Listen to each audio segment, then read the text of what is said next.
So starting out, overall, I have to say that most of the points that I'm going to make are very broad strokes. We're talking about this from a global perspective. And beyond that, actually, most of the things I'm going to bring up have already actually been brought up in various ways by all of the speakers before me. So I feel an appropriate place for me is kind of a recap, a look back on all these different sorts of legal and policy ways that governments can promote social enterprise. So to start out, just a quick reason on why. Why should governments promote social enterprise? And there are plenty of reasons. We've heard plenty of reasons thus far. One of the big things to me is demographics. I find demographics fascinating. And I think that right now in the world, we are at a time where we're in unprecedented demographic change and issues from that change. If we look at the West, and this is for the more developed countries from the US Census Bureau, we have an aging bubble. Now this is creating a lot of issues in Western countries. In the US, it's believed that the baby boomers, the largest generation to ever go through the US, born 1946 to 1960, as they started retiring in about 2010, they started slowing down the economy. A recent study from, I believe, Stanford pointed out that about 1.2% annually between 2010 and this year has been slowed down because of older people exiting the workforce.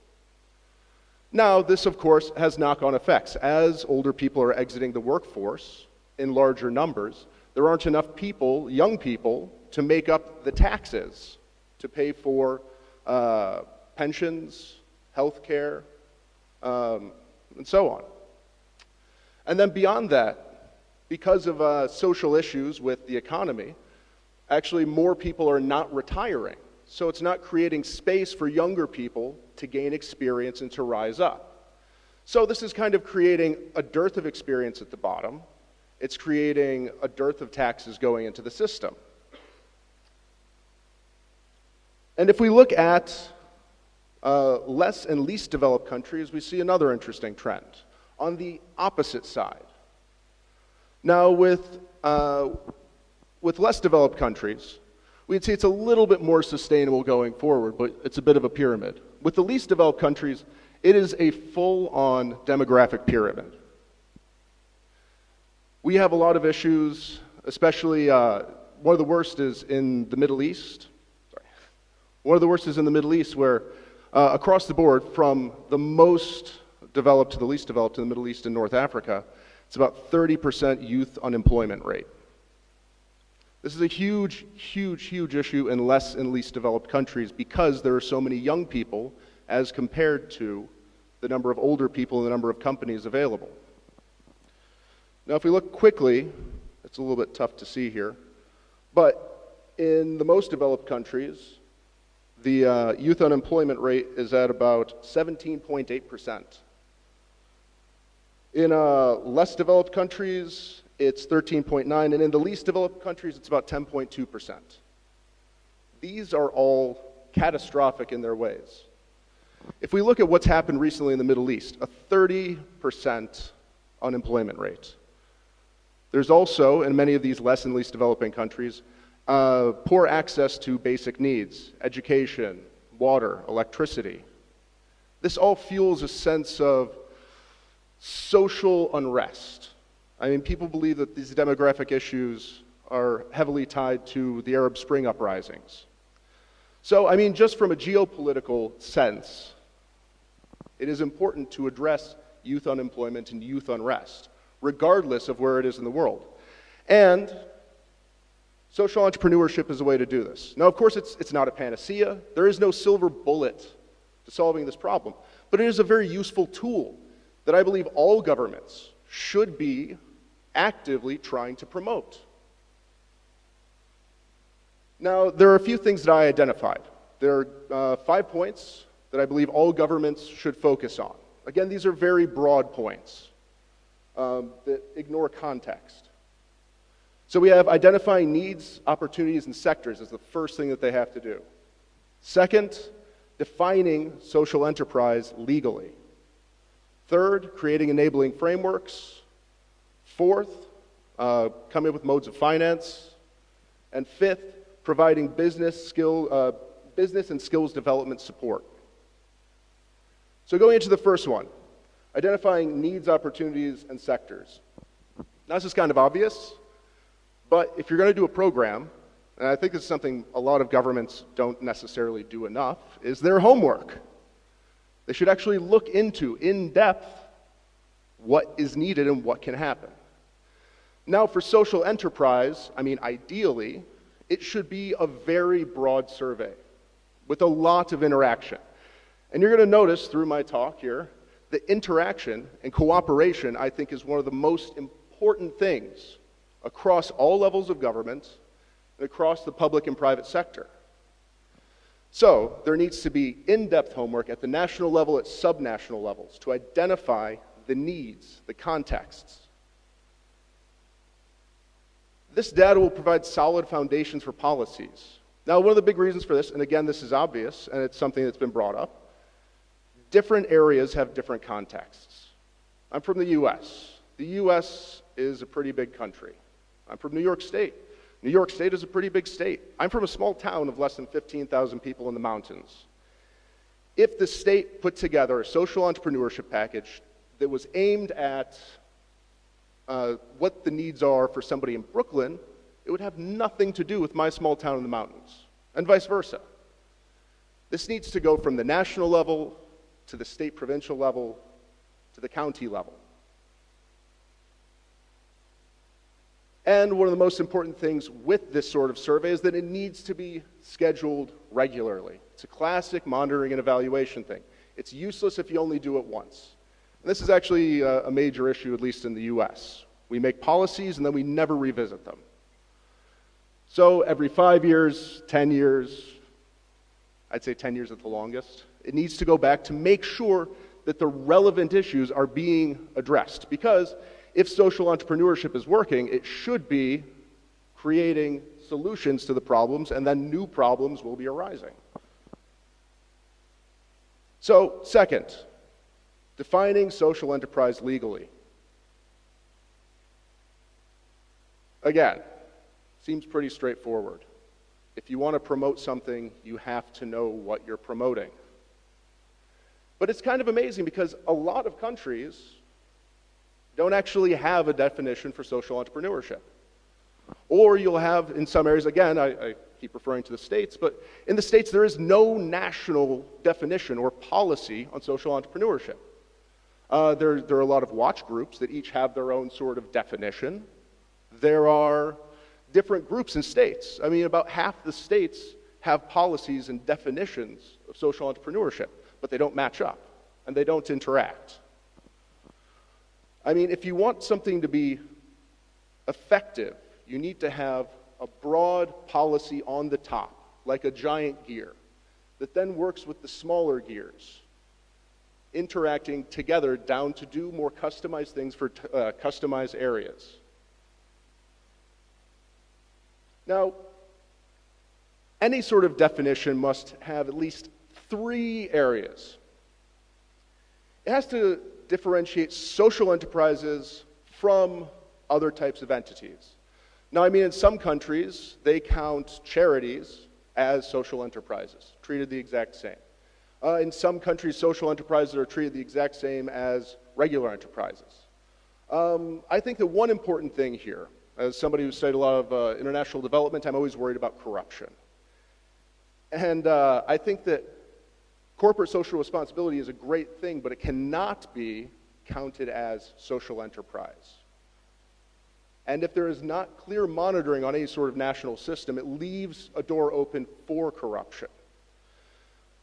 Now, second, any definition must fit within an appropriate context. Again, as I said, what works in my hometown isn't going to work in Brooklyn. What works in Brooklyn might not work in Seattle. What works in London won't work in a small town outside of Cardiff. It needs to have a context, but each level needs to recognize the broadness of its definition and then support the levels below it and above it for maximum support and efficiency. And finally, especially at the higher levels, this needs to be flexible enough to incorporate a broad range of businesses. Next is looking at enabling frameworks. Now, of course, there are three main types of frameworks that can help out here. Fiscal frameworks. Now, this is pretty straightforward. Some countries do this very well. Some countries have nothing. Fiscal frameworks are probably the most important because they can help provide relief and encourage investment. They can also, they can provide relief because one of the issues with social enterprises is that it takes them often longer to get off the ground. They're often more expensive to run. They also have issues in countries that do provide incentives. They have issues of reporting social impact. So it takes them a longer time to get off the ground. It also, the longer time to get off the ground, also can impact the success in the long run of the business. So providing tax relief, especially, to level the playing field between enterprises and social enterprises is vital. As well, providing encouragement for investors to invest in social enterprise, giving them tax incentives or perhaps government matching. And then, of course, other ways of encouraging knowledge sharing from large companies. Now, I mean, if you look at corporate social responsibility, this is something that a lot of companies already do when they go abroad. When Samsung goes to Vietnam to produce mobile phones, they set up their own schools because they find that the technical skills are lacking. There are many ways that this could be encouraged by governments to share knowledge from larger established companies with smaller startup social enterprises. Now, regulatory framework. This is, again, something very important. There needs to be a way to tie and measure the level of social impact. Unfortunately, measuring social impact is not easy, especially because there are so many different types of things you can do. I worked as a teacher before, and I can tell you that measuring knowledge is a lot harder than just passing a test. I mean, I would have students who, if you talked to them, if you had them, they knew it. But you put them in front of a test, they can't get it. They fail. And then the head of the school comes to you and is like, oh no, you're not doing your job. Well, no, I'm imparting knowledge, but the way it's being measured isn't necessarily appropriate. So this is something that really needs to come in, and as well it needs to be not too burdensome.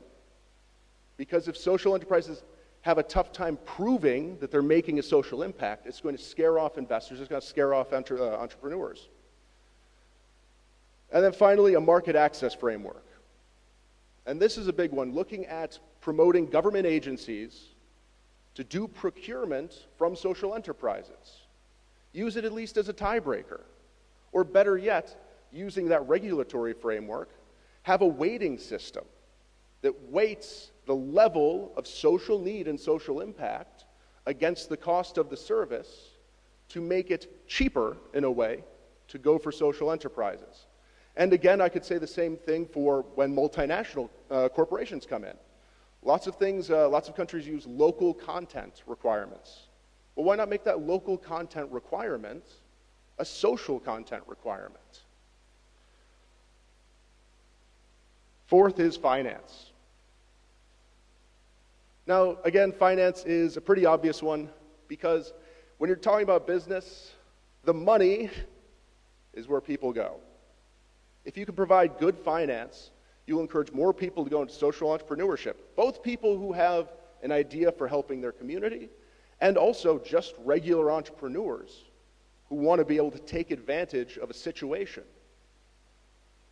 Now, some basic things that governments can do. They can provide guarantees on loans for startups, social enterprises. In the US, this is pretty common for regular startups. However, I think that this should be extended and even enhanced to promote social enterprises. Of course, the government can provide direct grants and loans, which many do, but again, countries without policies don't do this.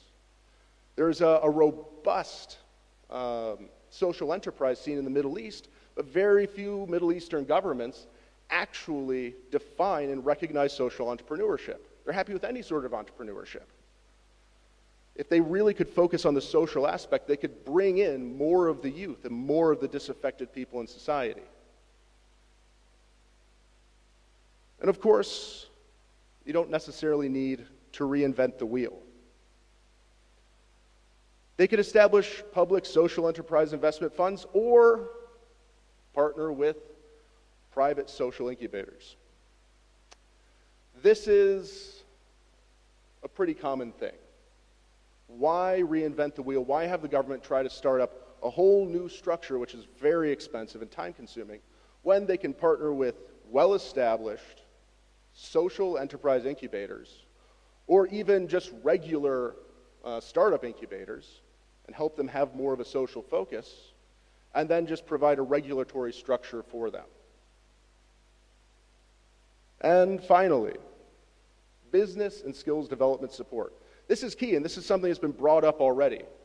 It doesn't matter if you have a great idea. What matters is your ability to be able to get that idea out there. And this is, so government should be able to work with established social enterprise and general business incubators to provide important courses for local needs. Again, this is why the top levels need to work. These social incubators should be working at the local level. And there's the idea of braided support. It's not simply giving business skills, but it's giving context-specific skills, social skills, skills that address particular needs in particular communities and local areas that national experts won't necessarily be able to help with. So I reiterate again, the top level can drive it with money, with promotion. The middle level can start to refine it a bit, but it's the local level where the real change happens and where it really needs to be the focus. And of course, as mentioned before, incentivizing skills sharing from other companies. As I mentioned with MNCs, incentivizing, giving them tax incentives even, to share their skills with smaller companies, to buy from social enterprises.